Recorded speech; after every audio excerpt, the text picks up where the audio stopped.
You're listening to a social justice podcast hosted by Nicholas Sperling, brought to you by The Flag Shop, and inspired by a social justice coloring book. Hi, I'm Nicholas Sperling. This is a social justice podcast based off of a social justice coloring book. And today our topic is racism, and I'm joined by Thoko Moyo. Thoko, would you like to introduce yourself? Hi, everybody. I'm Thoko Moyo. Wear lots of different hats, and I guess we'll kind of get into maybe what some of those different hats are. But for now, I'm Thoko Moyo. All right. Well, thank you for joining me. I'm really excited for this conversation. And I want to start, as we do with basically all of our episodes, with discussing what the issue is, sort of from a very broad perspective. So what do you think of, or what do you think racism is? Yeah, I mean, my head goes to the definition, but my the first kind of initial response that I had was it's an experience. And so I guess if we look at the definition, it's looking at how people can discriminate against different groups of people based on their race. And for me, it's that experience of discrimination. Yeah, I think we'll kind of, as we go through the questions, really break it down into how it shows up in different ways and for the individual and out into the systems. I think this one might be one that you have more of a relationship to, because I've seen some of the posts that you've made on social media about this, but it's casual racism. So for me, I'm thinking like microaggressions maybe. I'm thinking people that are being racist, maybe unintentionally, they don't realize that they're being racist. Is that what you would view as casual racism, or what does your opinion of that look like? Yeah, I feel like Canada as a whole is really good at casual racism, and I honestly see that, like, Canada kind of equating to that, where I mean, growing up in Alberta, I mean, I guess actually I have different experiences of both.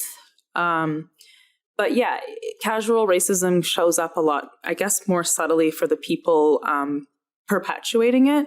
I think for those of us experiencing it, especially over time, it's not so subtle.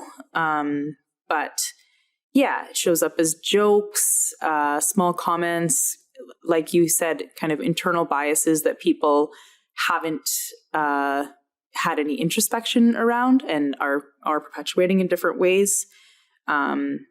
Just by ways of mistreating or kind of not engaging with certain people because of those biases. Mm-hmm. And I was reading on, I think it was your Facebook, about how people would make jokes that you don't show up in pictures, or that you're going to steal something. So there's these ideas, I guess, that people have in their head about what a person should look like in a picture, or what behavior a person might participate in just simply based off of the color of their skin. Oh, yeah. Yeah, for sure. That was a big one in Alberta, I would say, but I'm sure it happens here too.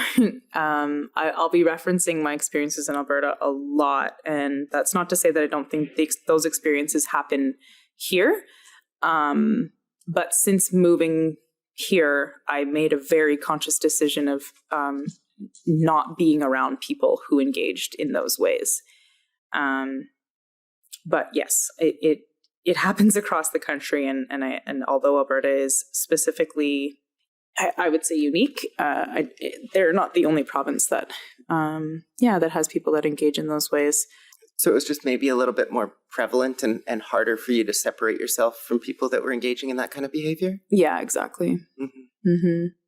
And I guess we've been touching on this, so maybe you don't have an answer for this question specifically, because we'll sort of touch on it throughout. But what is your personal experience with racism, or personal experiences?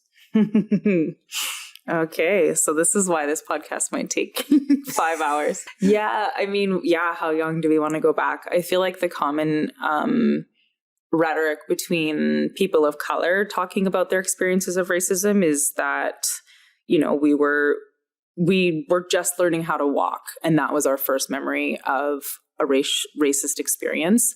I remember and every Black person I know remembers the first time they were called the N-word.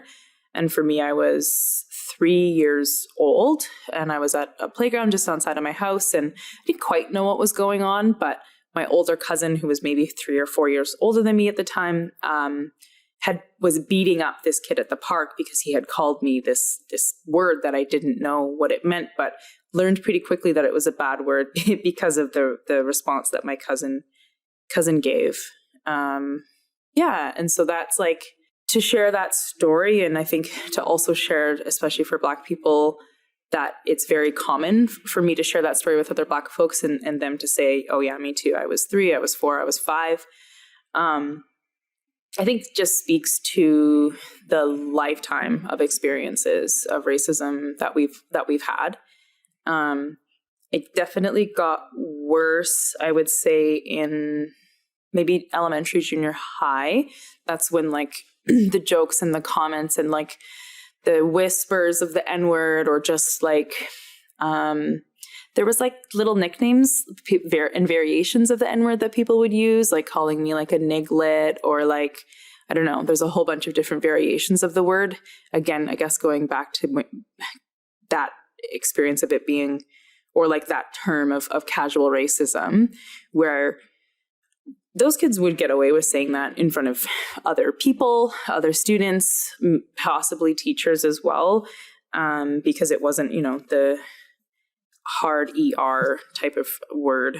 And so, yeah, I mean, I probably couldn't go through any year in my life where I can't recall an experience of racism. It's not every day, but it's pretty frequent since a really young age. Yeah, I mean, I think about a lot of the issues that we discuss on this podcast, and for me being trans, for instance, I didn't come out until I was an adult, so I didn't really deal with hatred when I was 3 the way that you have. That must be really challenging as a child to sort of have that be one of your first experiences in the world, is to just know that people out there can be awful. And it's so much more difficult for a child, I would imagine, to cope with that mentally than for an adult to be able to deal with those kinds of issues. Yeah.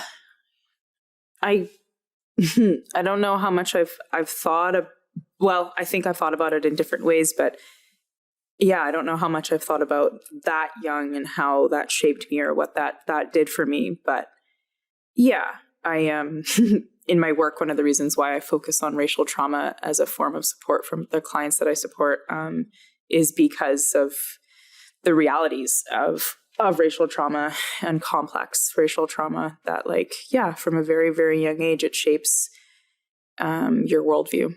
Mm-hmm. And do you think that's what guided you towards being a therapist that focuses on these kinds of issues?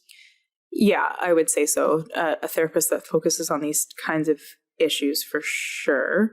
Yeah, I didn't actually know that I would ever end up in like becoming an anti-racist activist of sorts in my work. But definitely my experiences in the last 10 years have, I think, pushed me in that direction. Well, I think it's really neat too when you have the opportunity to join your activism with your work, because it allows you to do it so much more frequently. Like for me, being able to work as a social justice advocate within my job just allows me to do more advocacy work. So I don't know if that's the same for you, but it seems like an opportunity to reach more people and affect more change, ideally.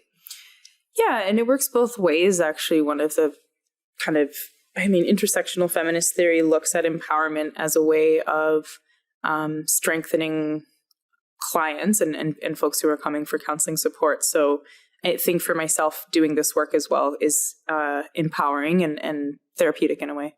So it's helping other people and also helping you at the same time. Yeah. Have you had a lot of experiences with microaggressions? Would you consider microaggressions and casual racism to be sort of one and the same? Yeah, microaggressions, it was interesting when I finally learned that term. It wasn't until I think my final years in my undergrad. So I was about 24, 25. And I had actually posted that thing on Facebook saying that, you know, basically naming a bunch of different microaggressions where I was at a wedding and this person, you know, like was hiding their purse because they were laughing and joking that I was going to steal it. And I don't know, a bunch of other different types of microaggressive experiences and just being essentially like very impacted by them. And over time, over many years, spending time with these people, really was affected and didn't quite know how or why. And a good friend of mine ended up sharing a link that had a YouTube video, like a cartoon kind of showing the mosquito example that talks about microaggressions, where it's like, it's just a mosquito bite, but over time, you know, it ends up being a rash that covers your whole body, or basically, yeah, that the one microaggressive comment in isolation, you know, isn't that bad. And I put air quotes over that because it is. But that many over time can really, really bring a person down. And I think that's the problem with it, is if you call out a person who's made a microaggressive comment, I mean, you'll experience racial gaslighting, where they say, oh, it's not a big deal, it's just a joke. Why are you being so sensitive? Yeah, so it makes it very difficult to combat or to kind of challenge or come up against when folks are doing that. Do you find it challenging to navigate the intersections of privilege or lack thereof related to the intersections of your skin color, sexual orientation, and gender identity? Sometimes in the podcast, we talk about how it can be difficult to figure out why you're being discriminated against if there's multiple possible reasons. Yeah, that was a big one for a long time, in terms of, like, it almost just becomes humorous, where you're like, yeah, like, which one is it today? Or which one am I going to stand up for or fight for today? For a long time, kind of before exploring and coming into like a gender fluidity for myself when I identified as a cis woman, I always had the hierarchy where it was like, you know, the racism because I'm Black, versus the homophobia because I'm queer, and then sexism because I'm a woman. And sexism was always at the bottom, and it almost like didn't even bother me by that point because of how much racism and how much homophobia I was experiencing, that I was just kind of like, this is almost a walk in the park to come up against someone who's being sexist. Although that's, I don't know, I think, yeah, it's interesting, intersections of identity.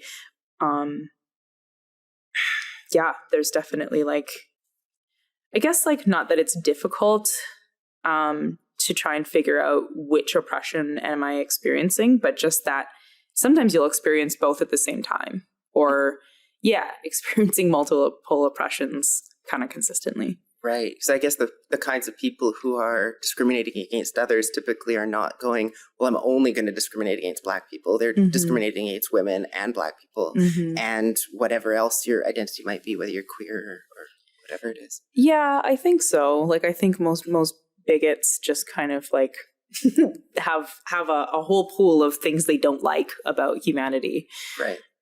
Just hating people because they're different for whatever reason. Yeah.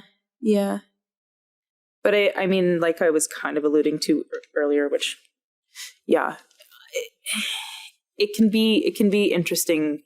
I think, speaking from my experience as a Black person, you talk about privilege and or being kind of like underprivileged, whatever the opposite of that word is. I do experience different privileges in different ways, and so being a light-skinned Black person, I'm biracial. Identify as Black because, I mean, for different reasons, but I'm half white. And so my skin is quite light. And my experience in the world, I know, is quite different than a dark-skinned Black person. And so a part of kind of the work that I do and what's really important is to also be acknowledging the different privileges that I have. And especially as a cis woman at the time, just having cisgender privilege. And so it's interesting to slow down and unpack those things. It's really important, but sometimes it can be really difficult. I was also sort of curious. I've heard Trevor Noah, for instance, talk about how when he's in America, he's Black, but when he's in Africa, he's white. Do you notice that when you go back and visit family there? Yeah, 1,000,000%. Trevor Noah's book was one of the best books I ever read. I related to it so deeply. And we were born actually around the same time. So like, yeah, Born a Crime, like really, really resonated with. Yeah, I was actually just in Zimbabwe visiting family in August. And I'm called Kiwa, which is white girl. And I'm the whitest person ever when I'm there. And I'm seen as a white person. I am a white person. That's it. And when I'm here, I'm Black. And especially in Alberta, I actually was telling one of my nieces she's 17 that what we're talking about how when I'm in Zimbabwe, I'm white, and when I'm in Canada, I'm Black. And she just burst out laughing. Like she could not in her wildest dreams imagine that I would be considered Black anywhere. Huh. And it's interesting. It's an interesting experience being mixed race or light skin. It's I think there's lots of different conversations, I think, about how it's hard to find a place, like you're not really accepted anywhere. Do you find that it's challenging to find a sense of belonging or a sense of identity when you are, on one hand, being considered somewhat of an outsider because you're viewed as white in one country and then viewed as Black in another country? Yeah, there's not a lot of room, I think, for nuance. And it's interesting because my partner came to Zimbabwe with me this past month to visit my family, and here she's half Filipino and mixed race Asian, and there she's also white. And so there's not a lot of nuance where it's you're either Black or you're white. And I mean, it makes sense considering the histories of apartheid and all of that. But over here too, like I think definitely with the development or understanding of my identity, especially as a younger person, and thinking back to like even as young as 3 years old, having those experiences kind of telling me that I'm wrong or bad. And it definitely messes with developing a strong sense of identity or having like pride in who you are and even understanding who you are, because there's lots of expectations around what a white person's supposed to be and what a Black person's supposed to be. And that's sort of why you've decided to claim that title of being Black when you're here, I guess, at least. Yeah, and when I'm there too, even though they just laugh at me. But my experience is very different in North America. And I think only like somewhat recently have I, probably in the last 5 or 6 years, have I realized that like my identity is as a Black person, and that I have never had a lived experience as a white person. And I do acknowledge being mixed race and biracial, but at the forefront, it's being Black. Mm-hmm. An interesting conversation came up during some anti-oppression workshops that I took, where we had talks about racism, reverse racism, and prejudice based on race, with the idea being that prejudice based on race is what you would actually call reverse racism, because reverse racism doesn't exist, and you can't be racist towards someone who is in a majority. So if a white person, for instance, in Canada is being discriminated against, that wouldn't be racism, it would be prejudice based off of race. Is that your understanding as well? Did you have anything that you wanted to sort of elaborate on when it comes to those ideas? Yeah, I mean, I would definitely elaborate on the point that reverse racism is a myth. It doesn't exist. There's an excellent comedy skit that that talks about that and essentially says, you know, if reverse racism exists, then we'd have to go back in time and oppress white people for hundreds of years. And it actually goes back to your definition in the beginning, looking at structural and systemic racism. Yes, a white person can experience maybe discrimination or prejudice, but and that might suck for them. It might hurt their feelings or make them feel bad for some time, but it doesn't systemically and societally and structurally prevent them from upward mobility in the world or any type of mobility in the world. People of color experience the world quite differently, and it's more than just someone calling us a mean name and it hurting our feelings, but that it shows up in much bigger ways that have much bigger impacts on our lives. And do you think that that applies worldwide? I've had some interesting conversations around whether or not it's possible for white people to experience racism anywhere in the world, because on one hand, you could go to a country where you are in a minority and maybe you're discriminated against because of that. But on the other hand, it was pointed out that in a lot of those countries, people who are white are still sort of revered in a way. They're treated not necessarily poorly, but sort of put up on a pedestal for whatever reason. And also there's that colonial aspect of white people going out and sort of conquering various aspects of the world. So do you think that that idea that white people can't experience racism can be applied to a global scale? Well, yeah, 1,000%. It's global. There's exactly like you said, like the power of white supremacy is universal. It's not just in places where there's a majority of white people. And how do you think the conversation around Black Lives Matter has changed the conversation around racism as a whole in the last few years?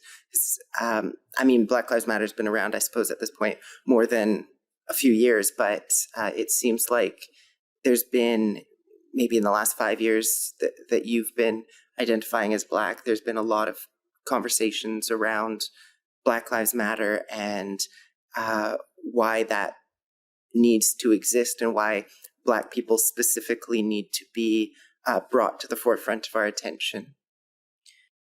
Yeah, I mean, Black Lives Matter, I believe, started in, I want to say 2013, but it might even be earlier than that. And it was Trayvon Martin's mother who started it with a group of other moms because of their boys, like young children, being killed by the police.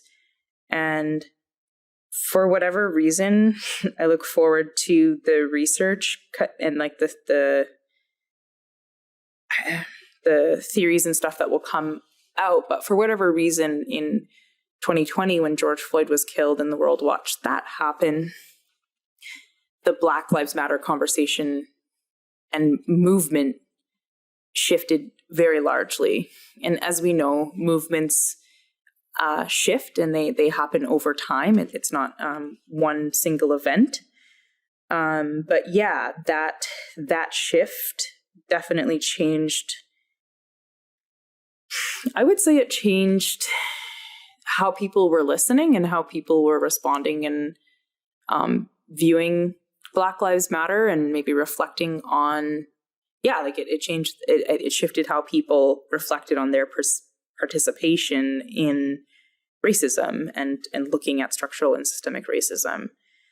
And yeah, it's been such an interesting experience the last couple of years where, I mean, for the first 3 months after George Floyd died, everybody and their dog was talking about Black Lives Matter. And then, and then it went back to, 2013 or whatever year that BLM started, where people aren't really talking about it anymore in terms of the majority of people. Building on the conversation around Black Lives Matter, Do you, I guess to start with, do you support defunding the police? Yes. Okay. I support abolishing the police. Abolishing the police. Okay, because that was a distinction that I thought we should talk about. Is seem to be a lot of misconceptions around what people are asking for when they say defund the police. So abolishing the police, I think, is quite clear. Just get rid of the police completely. But defunding the police can mean a lot of different things to a lot of different people. In some cases, it does mean abolish the police. And in other cases, it means let's just take a little bit of money away from the police and redirect it towards mental health supports, for instance. Yeah. What are some sort of misconceptions that you're noticing around this conversation? Well, I think like one of the biggest misconceptions around maybe folks who are against defunding the police is that everyone will just start murdering each other and robbing from everyone's homes, and that it'll just turn into total chaos, which is like, I guess, kind of like a fear-mongering myth that like perpetuates this like dependence or societal like need for police. Defunding, like you were saying, it can look like not raising their budget by like millions of dollars in a year and redistributing that money to social workers and mental health support, especially when we look at the amount of deaths that have been caused even in this last year by police officers, murdering people of color who are going through mental health crisis. And that's not only like that's across Canada. There's like 4 cases I'm thinking off the top of my head that people were murdered when they should have been supported by mental health and social work workers, not police officers. So I guess just to address that extreme example that always comes up around, what's going to happen to the serial killers if we abolish the police, is the idea that the police are causing more harm than those people might be causing, or is there another way that you would approach? Yeah, I don't know if it's that simple. I don't know the stats of like what homicides are. I think they are pretty high. But when we're looking at the harm that the police force causes, I don't know that we can, I think it's something to consider, and even just the historical reasons as to why the RCMP was created in the first place. It's a racist institution. Like, it's literally founded in racism. And so, how are you going to readjust or reframe those systems that are quite literally rooted in that type of oppression? Right. So there might need to be a replacement system of some kind, but it's just not worth it trying to reform a system that is rooted in racism and seemingly can never be separated from that. Yeah, exactly. So you've shared a bit about your journey to unlearn white supremacist ideologies that were instilled in you through your therapist education and employment. Can you explain a little bit about what that looks like? So I am a registered clinical counselor, and did my master's in counseling, and counseling kind of similar to what we were talking about, just in, I guess, as an institution, and the histories of how it was created and the ways it was used to oppress people of color, is something that's not openly addressed in graduate studies. They kind of hint at the fact that most of the theories, like most of the original theories in counseling, were curated by white cis men. And so, that's like the most obvious, but when we look at, and actually this kind of intersects with LGBTQ2IA+ communities, is mental health I guess queer people were pathologized. And so being gay or lesbian, I don't know that they used queer back in the day, in that way, but was seen as a pathological psychological disorder and was used to oppress those communities. And, we've seen that as well with histories of people of color. And that also is not acknowledged in my graduate studies or in graduate studies across Canada. And so, it was really difficult for me that those kind of more obvious things weren't mentioned, but that also we didn't talk about racism at all. Like the word racism was not uttered in my graduate learning. They would say things like bias, not even racial bias, just like ask people to unpack their bias. And that was really difficult for me, and it upholds white supremacy, and it definitely caters to white fragility and centers whiteness. When you're teaching a bunch of people, counseling theory and counseling intervention, but never talking about racism and never talking about the impacts of racism on people and mental health. I was going to mention that too, because it seems like there would be a lot of mental health issues associated with being discriminated against in whatever way. So to just write that off as unpacking bias seems detrimental to the work of trying to help someone through whatever it is that they're struggling with. Yeah, like to me, it's unethical. Like you're not addressing it, and you're teaching counselors how to go out and be in the world and support people, but never addressing it directly, like it being experiences of racism and challenging white supremacy. Mm-hmm. So I think there was definitely like a lot of unlearning, a lot of like I said, centering and kind of catering to white fragility, and I guess like figuring out how to kind of decolonize by learning. And so that's, I guess, a big focus of your work is trying to repair that in some ways by offering the services that are lacking or presenting the services through a lens that was lacking. Mm-hmm. Yeah, exactly. And you're also a counselor with UBC's Black Caucus, working on a pilot project for Black mental wellness. So can you maybe explain what that work looks like? Yeah, so the Black Caucus has done a lot of really great work in the last year and a half, maybe 2 years now, advocating for counseling support for their Black students at the university. So the pilot project started out just asking the university for some. Actually, I think what happened is they had extra funding that year, maybe with EDI or through the Black Caucus. I'm not sure exactly where the funding came from, but they had a little extra because of the pandemic. Less programs were offered, and so by the end of the year, they had a bit of extra money, and so they advocated to have it be directed to go towards providing students free counseling, and not only free counseling, but free counseling from Black therapists, because that's a very unique need.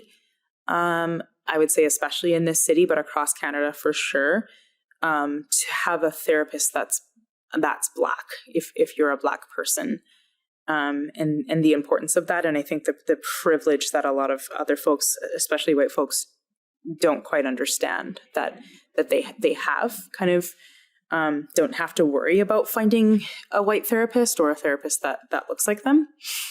So they did the pilot project and it went really well, and now they've just been kind of advocating to have a second round. Amazing. And do you find that people struggle? It's so difficult just to find any therapist, in my experience.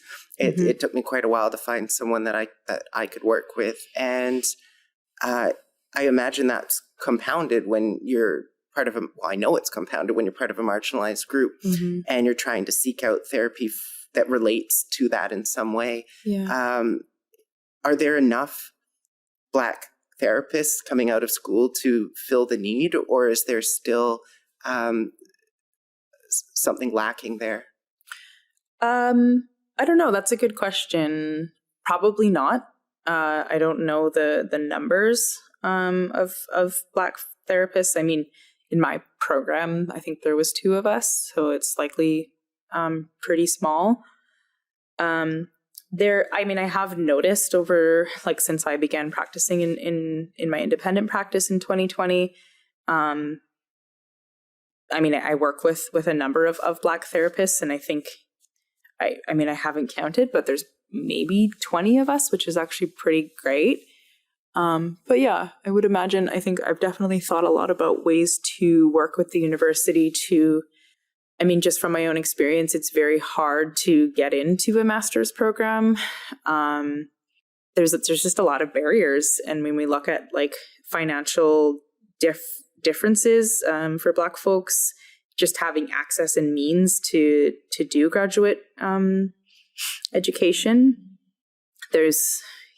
I wish that there was more attention put into bringing Black students into these types of things, whether it be mental health or medical health or just healthcare in general.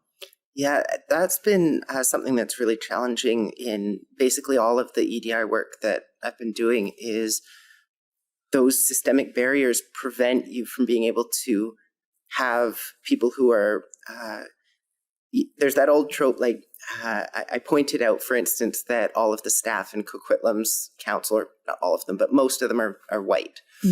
Most of them are men. And just pointed out, I didn't say something needs to change. I didn't, give any ideas of what needed to change, but people started attacking me just for pointing it out, saying, are you claiming that they're not the most qualified candidates? And it ends up being a very tricky conversation because they might be very qualified. They probably are very qualified. But part of the problem is that if you've got these systemic barriers that are affecting people from being able to get into school to become qualified to take on those positions, you're never going to end up solving the problem. It's just going to get compounded. So I don't know if there's a question in here anywhere, but is that an issue that you've been noticing, I guess? And do you see some path forward for remedying that? Yeah, I've had different pipe dreams around paths forward. I think I do what I can to support any students that are undergrad students that are interested in talking to me and asking questions about how to get into grad school, or what I did, what my story and journey was. But yeah, I definitely think the university should be doing a lot more and taking into consideration how difficult it is. Exactly like you said, like white people just have less barriers and less obstacles and less experiences of oppression. I just think to politics, for instance, where if you want to get someone who is a woman to run, you have to ask them 7 times, whereas you could just ask a man once and he'll say, sure, I'll do it. There's that sort of confidence aspect, but then every time you add another level of marginalization, you end up creating or finding more and more barriers to access. Obviously, we need to break down those barriers in order to create that kind of systemic change. But at the same time, you need to have the representation to show people that they can get there, which is, it's almost like a chicken and egg type of scenario. Like, how do you fix that? Right. Yeah. Program like the Black Caucus, this pilot project that they're working on is a small step towards kind of fixing that, where we're giving people counseling support to be able to get through their schooling, because it is that much more difficult. Especially at universities like UBC that are PWIs, like predominantly white institutions. Being a person of color at an institution like that is very, very difficult. Whether you're a student or a staff member or faculty. And so, yeah, I'm really glad that the pilot project is doing round 2 this month, and we'll be providing more counseling support and access, I guess, free counseling with Black therapists. Amazing. Yeah, I'm glad to hear that that's going so strongly and that it seems to be creating a difference. So building on that a little bit, how do you think that we as a society and as individuals can unlearn the racism that we have been taught and that we've internalized and that we may not even be aware of? Yeah, I feel like your question goes back and forth maybe between two different people's experiences. And so from the things that I've internalized, I've had to do a lot of counseling work and a lot of individual work to externalize myself from the problem that is racism, and a lot of self-care and a lot of work around rebuilding my sense of self and just my strength and understanding that I'm a good person, not despite my Blackness, but because of my Blackness. And I think, for some of the other points of your question, in terms of kind of what folks can do to unlearn their biases or unlearn, I guess, the way they show up in the world. I imagine it would actually take as much work as I have had to put for myself to kind of rebuild myself and my sense of self, where it's exactly that. It takes an extreme amount of work, an extreme amount of humility as a white person to say that I am a person that's perpetuating this system that has oppressed many, many people. Yeah, it's a lot of introspection, and it's honestly just a lot of work. And so people have to be willing to put in the work. When we're talking about work, we're talking about education, therapy. Those seemed like the two big pieces that stood out. Are there some other aspects of what that work looks like? Yeah, therapy in itself looks at or challenges a person to have introspection. I think education for sure. There's books that you can read or advocates that you can follow and listen to their work on unlearning or kind of being how to be an anti-racist.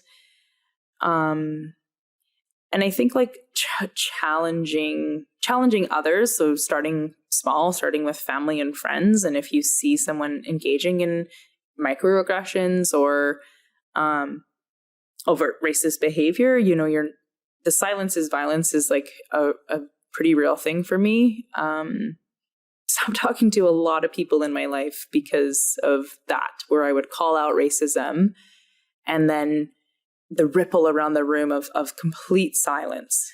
And so that to me kind of just showed, well, I guess, I can't be engaging with any of you because your silence tells me that you're okay with this happening. So you need the genuine allyship as opposed to the maybe performative allyship. Or just silence completely. Yeah, I think people are afraid of disrupting the status quo. And there's this idea that if you do, you're going to be on the outside, or you're going to, I don't even know, not survive or something. But yeah, it has to be done. And do you think that it needs to be a sort of a call out or more of a call in? Yeah, I definitely think more of a call in. I will call out overt racist behavior probably all day, every day. But yeah, if we're going to see long-lasting change, I think being able to call each other in and hold space for maybe trusting that people are learning and wanting and willing to change, that can likely have more longevity. Right. And I guess it probably depends on the situation as well. If there's the idea that an individual has maybe said something in a room full of people that is deeply offensive, it might be more appropriate to call that out, to express to the entire room, this is not okay. But if it's a person expressing something to you specifically, maybe it's a chance to call them in so that they're more receptive to hearing what you have to say as opposed to feeling automatically defensive for whatever reason. Yeah, for sure. Like when I think about the 20 people that I don't talk to anymore in Alberta, I didn't have the capacity anymore. Like I was done. So I, called the few out that needed to be, and then just kind of took off and stopped talking to everyone. And looking back on that, and I actually had an experience over the weekend where one of these people came from Alberta to visit. She didn't have much of a clue about why I didn't, to this day, still want to be in the same room as her, didn't feel safe being in the same room as her. And so it did make me think about how maybe if I had the capacity to call her in at that point and talk to her about the 6 years of microaggressions that she had enacted on me, that maybe she would have had at least more of an understanding about her actions, and potentially, I mean, who knows, but hopefully been able to reflect on that in a way that maybe she would consider changing her behavior. But it is kind of sad to think that since I left her life, nothing's changed. Like she hasn't had any sort of insight into her behavior. Yeah, that's something that has come up for me recently, just in how I engage with people around being trans. I don't call people in very often anymore because it's so exhausting to try to do that continuously. I feel like that's when you really need allies to step in and do the calling in because they have the capacity to do it. Whereas the people who deal with all of these microaggressions, all of the hatred, all of that, it just gets so overwhelming that you kind of shut down and you can't personally deal with it. So you need those allies to step up. Yeah, that's a really, really good point. And that's exactly like the layers of work that we're kind of breaking down right now. That it's, yeah, if you call yourself an ally, how are you actively showing up as an ally? And that's a very good example of, I'm going to take on the emotional labor that it takes to call a person in and educate them and inform them that they're enacting harm on a person, and carry that for the person who's experienced the harm. Yeah, I think that would be a better world if we had more allies doing that. Is there anything, we're getting sort of close to the end of the questions, so is there anything that we haven't touched on yet that you feel you really want to mention? Yeah, I mean, I think you kind of said at the beginning of the podcast that the topic of racism encompasses so many things. And so it's interesting to slow it down and answer some of these questions with you and just think about the impacts and the experiences and the potential of, I guess, missed opportunities, or wishing for better allyship from different friends in my community. And yeah, I guess going out into like the larger systemic and institutional things and just thinking it's a lot to think about. I mean, there's nothing really that's standing out. I think it's interesting to say out loud that that my experiences of racism have been lifelong. Like, I think I know that, and I think I've said that in different ways, but it is weird to say it out loud and think about the different ways that I've been impacted by that. Like, thinking there's so many things that are coming to mind in terms of like even just family members not speaking to me or not wanting to engage with me, my brother and I, when my mom brought us home from Zimbabwe, and having literal like aunts and uncles not communicate with us because we were N-words that they didn't like, wow. And so, yeah, it's very interesting to slow it down and like really think about how every facet of my life, from family quote unquote friends and like teachers and just, every facet of my life. And I know that I'm not alone in these experiences. Racism is really real, really, really real.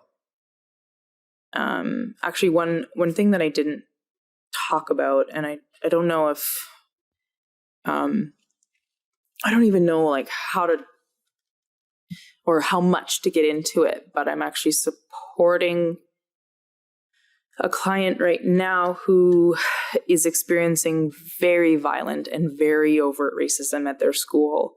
And they're in grade 8 or 9, I think. And like to the point where she'll walk down the hall and kids will mimic monkey sounds and actions around her and call her the N-word and like cough and say it and just like really, really violent stuff. And, teachers have witnessed this and their response is to ask her, the person experiencing this, if she's okay in front of everyone, as if she's going to say that she's not. Right. Wow. And putting the burden and the onus on her to say, no, I'm not okay. This is not okay. That's been something I've been trying to figure out. And I don't think I'll get to it this year, but when I can find the energy, I think anti-racist work in the schools is horrendous. Like it's terrible. And that's really disheartening to hear when you think about how much the conversations have sort of shifted towards talking about racism, but is it having an impact when you hear about something like that? It makes you question whether we're moving in the right direction almost. Yeah, it's such an interesting, the last 6 years have been so interesting because another thing, not to take up too much more time, but another thing that I'm thinking of is 2016 had an incredible shift and impact on North, I would say maybe globally, but definitely North American society. And so Trump being elected, I was seeing firsthand what that meant for non-majority people and people with intersecting identities. And he essentially gave the go-ahead for the Nazis to come barreling out of their houses and doors and essentially be directly attacking people.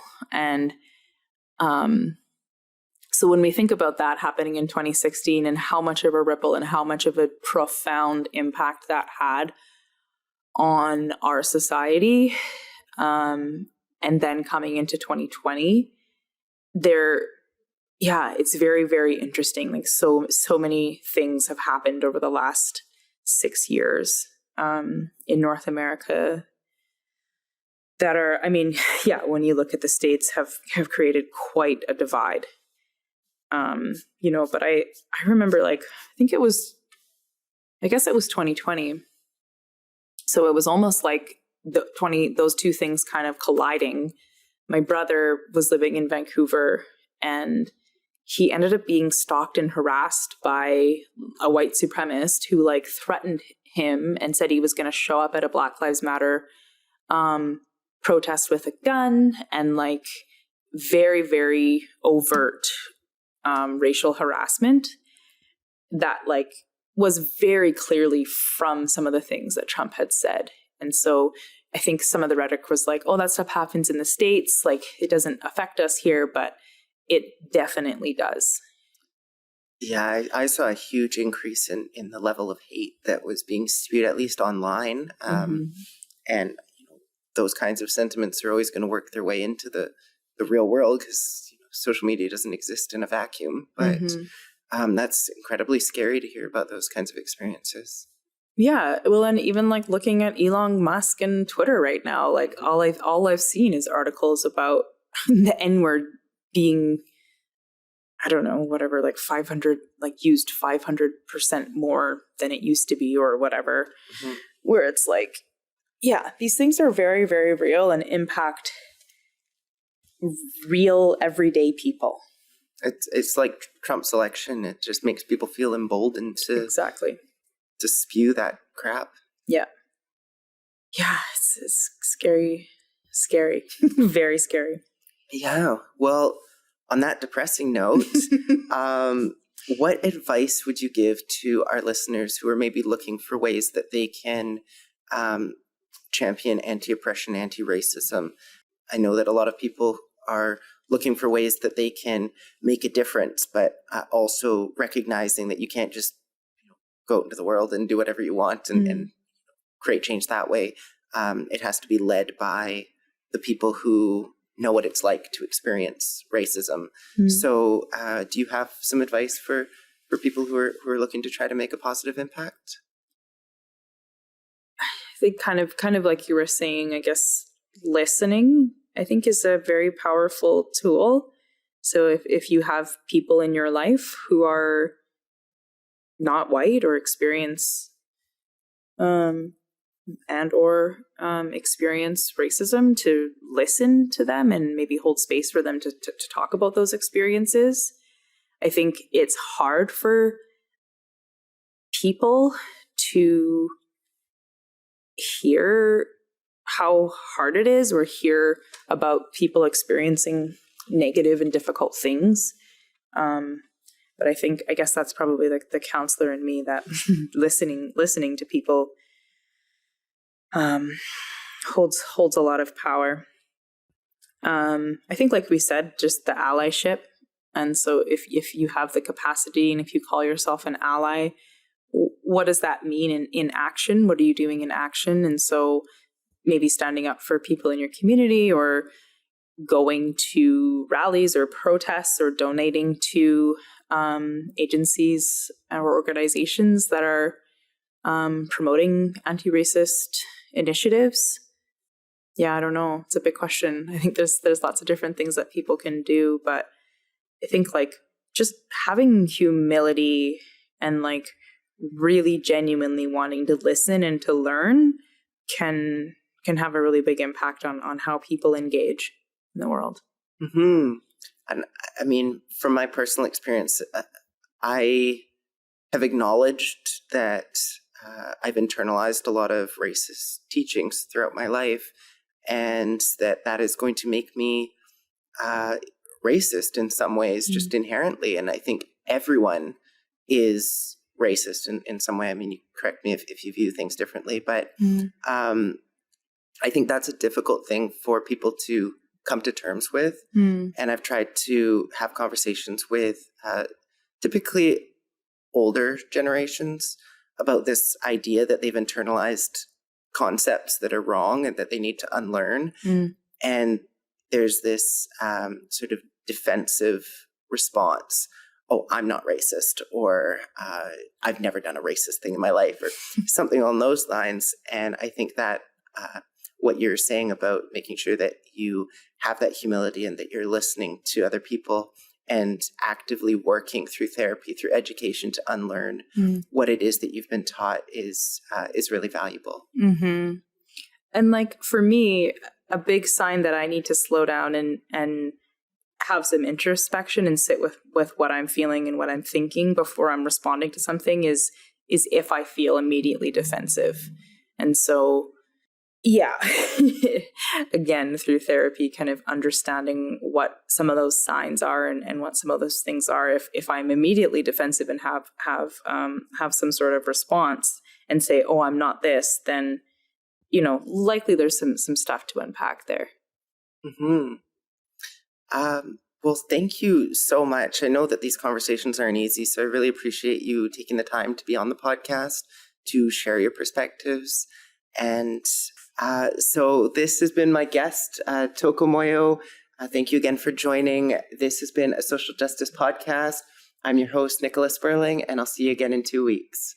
You've been listening to a Social Justice Podcast hosted by Nicola Sperling, brought to you by The Flag Shop, and inspired by a social justice coloring book.